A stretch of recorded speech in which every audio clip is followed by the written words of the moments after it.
Subscribe to our YouTube channel for in-depth interviews of India Inc. and press the bell icon so that you do not miss our updates.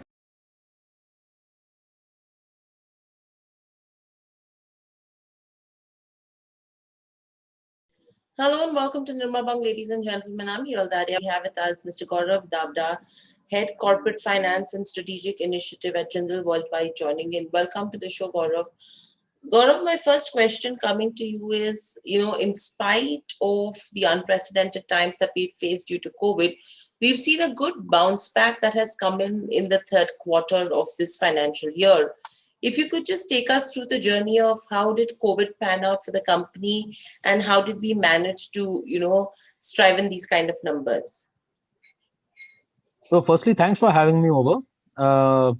It's a pleasure to be here on board. Um, Jumping straight in, I think yes, COVID was a very unfortunate event for all of us. And being in the textile space, I think we were part of the non-core or in that bucket of business and non-essential. Yeah, and we were completely washed out in terms of business for the first quarter. For a company that typically does a top line of almost around 400, 500 crores each quarter, we barely managed about 50, 60 crores for the first quarter. So yes, it was tough for the first quarter. However, I think the entire work from home push towards casual, semi-casual, semi-formal, wear both at the workplace as well as for all of us working out of home, led by most of our preferences of the wearing denims, and obviously a huge pent-up demand. None of us got out of our houses. There was a lot of pent-up demand to go out and spend money. There's nothing like going out and doing some shopping for yourselves, even if it's online. And the overall, I think, casualization of the attire in the workplace has actually helped uh, grow denim, capacities and denim demand in India and globally. Absolutely. And if we see Q3 as well, we've seen the company clock in almost around 600 odd crores. Second quarter was around 400 odd crores. Now, taking Q4 into consideration also, do you think we will be able to cross the FY20 number of 2,200 odd crores in terms of revenue? Or do you think we will fall short, taking that Q1 was a complete washout? Well, we could come within kissing distance, although we don't provide a guidance. I think our 9-month numbers, if I remember correctly, are 1,000 odd crores. It's tough to say whether we'll be able to do an entire amount of 1,200 crores in this quarter, which is actually doubling our Q3 Hmm. revenues. That seems pretty unlikely. So chances are we will end the year lower on a year-on-year basis as compared to full year FY20. Uh, but yeah, I think while the revenues are lower, the profitability numbers have been significantly higher. Obviously, that is and that is shown in our numbers, where we've recorded the highest ever, quarterly EBITDA, highest ever quarterly PAT, highest ever Hmm. PBT. Um, so I think while the profit numbers may surprise on the upside, the top line numbers will definitely miss 2,200 crores that we did last year. Uh, that's the way it's looking right now, but let's see. No, absolutely. And Gaurav, with this, as you mentioned, the profit numbers have been the highest ever. EBITDA level, we've been really strong. Margins, in fact, do look strong, at least for the second quarter. I think we were at 10.9. This quarter, we were at around 8.3 odd. Overall, what is it that has led to such good margins? Because if you see FY19, we were at around 9%. FY20 was 6.5 odd, and the first quarter was 6.7. So, what has led to this kind of an up move in terms of profitability and on the margin front? So, as you correctly pointed out, Q2 was a very, very good quarter as far as the EBITDA margins were concerned. We reached almost around 11%. Hmm. Uh, we were able to pass on price hikes in the industry, and the market took it well. What happened was, even though we did pass on most of our price hikes, there was an unparalleled increase in cotton and cotton yarn prices, which are our most heavily used raw material. uh, Prices went up almost 25 to 30%, and that caused us to actually have a slight dip in the margins. And Mhm. also, I think what has happened is because of our thrust on exports, and most of these export contracts are fixed price contracts. So if I've taken them 3 months back, it's at a certain price. Despite putting all the cushions in place in our internal workings, it was really challenging to forecast a 25 to 30% jump up in our raw material prices, and we couldn't change those contracts. So we had to supply it at that price, Mhm.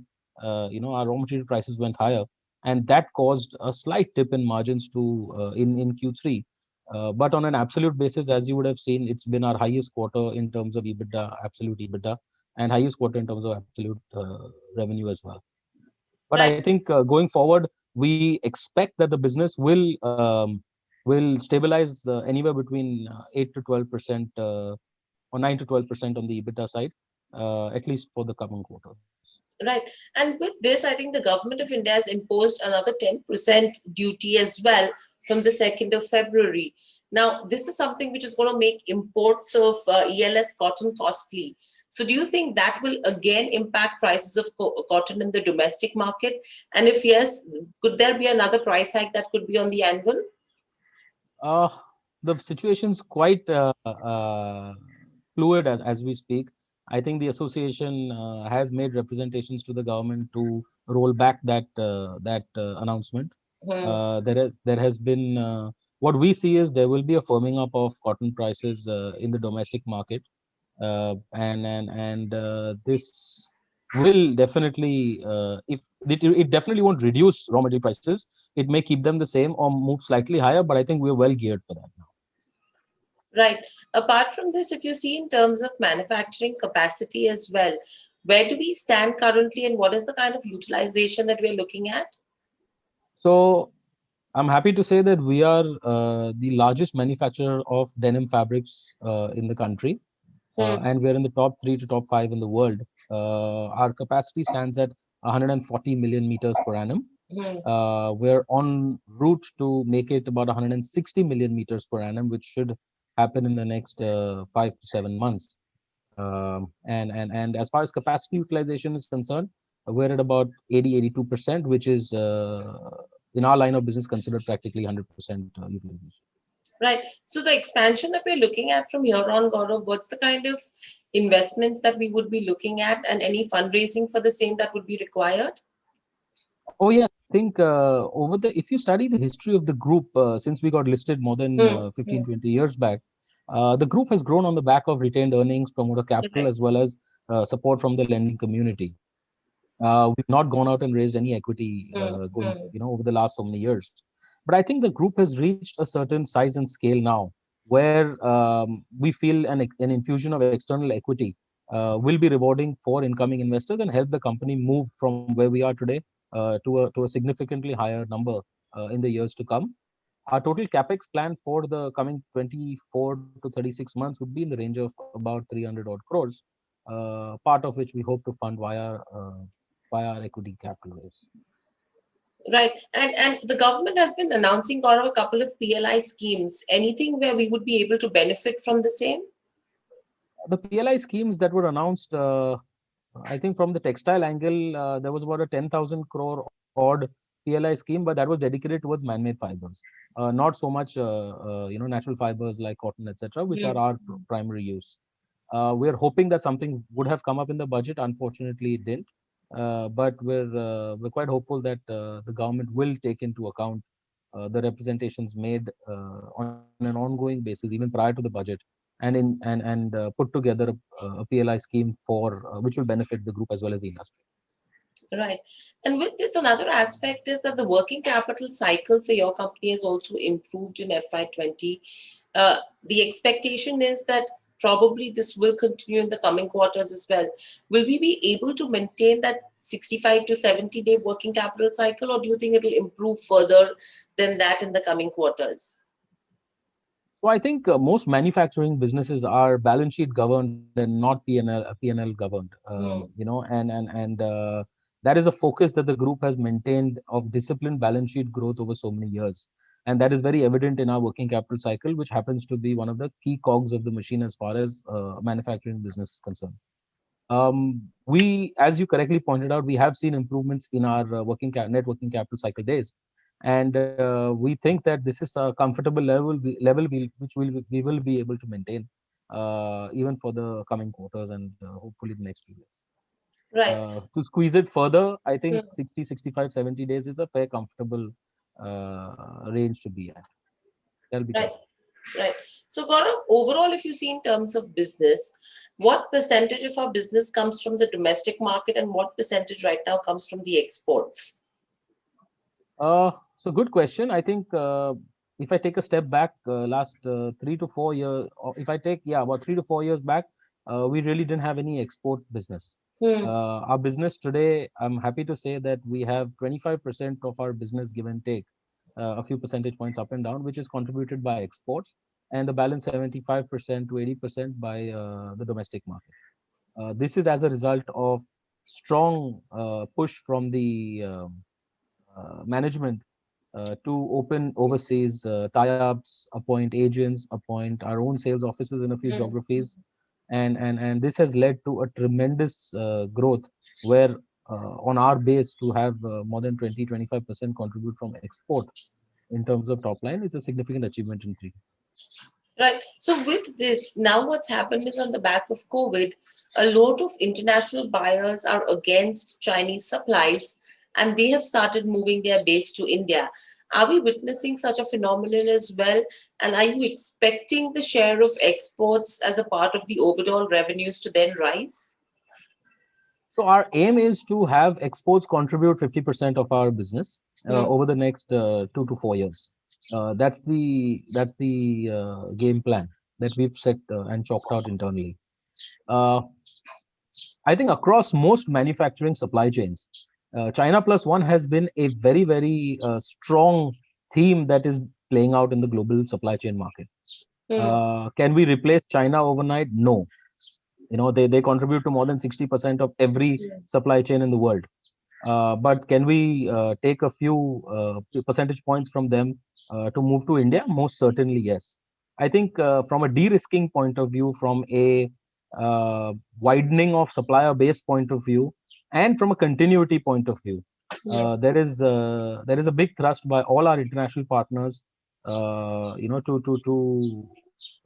pick up more material from us, and we've seen even new inquiries come in a very big way, where people we know are sourcing from China exclusively are now looking at assets in India, such as ourselves, to supply to them.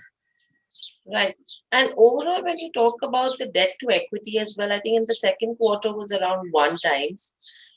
Third quarter, again, it's nil. So does this mean that we are debt free completely currently? Or No, it's on a, not. It's not nil. Sorry. I think we've the results that are published didn't include the balance sheet, and hence we haven't put out Hmm, hmm. the NA because I think it's the unaudited 9-month numbers. But yeah, I can safely tell you that we are a very healthy company as far as the balance sheet is concerned. Hmm, Our debt equity will be in that similar one is to hmm, one hmm. range. And yeah, I think we are always making sure that not only our debt but our cost of debt is also significantly in line or better than most players in the industry. Because Hmm. as I mentioned earlier, it's more a balance sheet game than a P&L game. Right. And overall, if you have to discount FY22 as a year, sorry, FY21, what's the kind of growth that we are looking at in terms of FY22? Any light that you could share on that?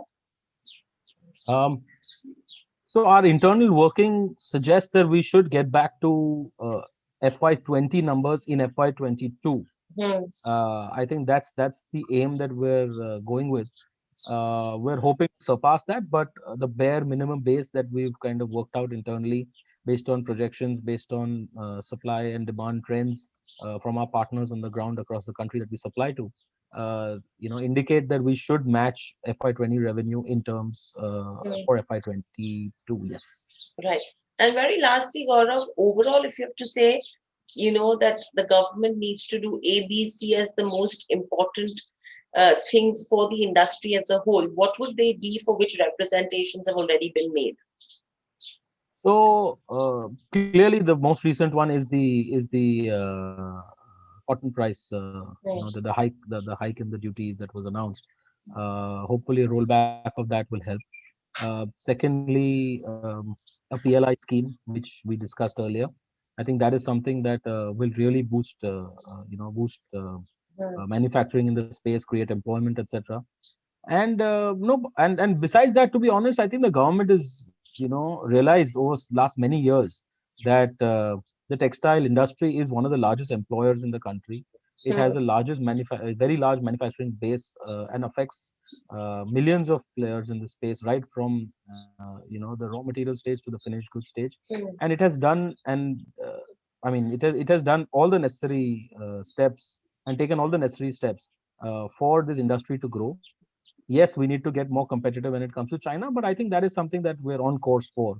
As our demand base grows, as our capacity base grows, as people start buying more from India and less from China, as well as other expensive destinations globally, I think you will see the fruits of the steps that the government has taken. I think there's no complaints with regards to what the government has done, as and that is evident in most of the larger players. I think if you track our history back 10 years, we've grown.